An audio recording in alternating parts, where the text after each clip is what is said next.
পবিত্র গঙ্গার তীরে সন্ধ্যা নেমেছে। আমরা এখন পৌঁছে গেছি হাওড়ার বঙ্গেশ্বর শিব মন্দিরে। ঢুকতেই কানে এলো ঘণ্টার ধ্বনি, আর মনটা কেমন একদম শান্ত হয়ে গেল। আরতির শুরু হয়ে গেছে। চলো আজকের এই সুন্দর সন্ধ্যাটা, সুন্দর মুহূর্তটা বাবার চরণে কাটাই। ওম নমঃ শিবায়।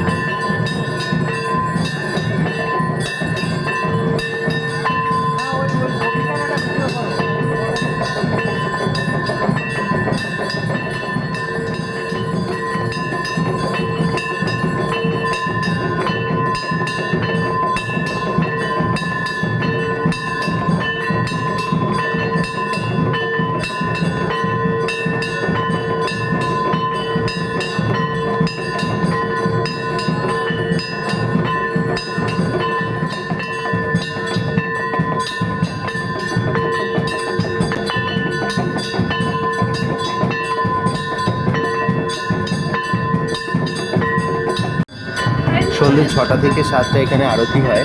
এই সময় গেলে পরিবেশটা খুবই সুন্দর লাগে। আর এখানে মন্দির খোলার সময় আর বন্ধের টাইম আর সমস্ত মানে কিভাবে যাবেন এখানে পুরোটাই ডিসক্রিপশন দেওয়া হয়েছে, একটু দেখে নেবেন।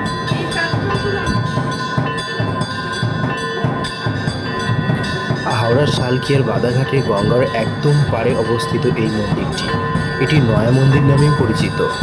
মন্দিরের মূল আকর্ষণ হল 51 ফুট উঁচু পঞ্চমুখী মহাদেবের মূর্তি, যা পূর্ব ভারতের সবচেয়ে উঁচু শিব মূর্তিগুলির মধ্যে একটি।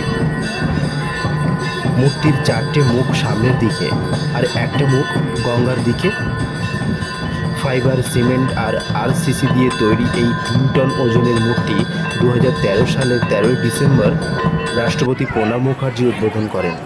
এছাড়াও এই মন্দির চত্বরে আছে 12 জ্যোতির্লিঙ্গের হুবহু রেপ্লিকা। রামেশ্বরম, সোমনাথ, কেদারনাথ থেকে কৃষ্ণেশ্বর, ভারতে ছড়িয়ে থাকা 12 জ্যোতির্লিঙ্গ এক জায়গায় দর্শন করা যায়।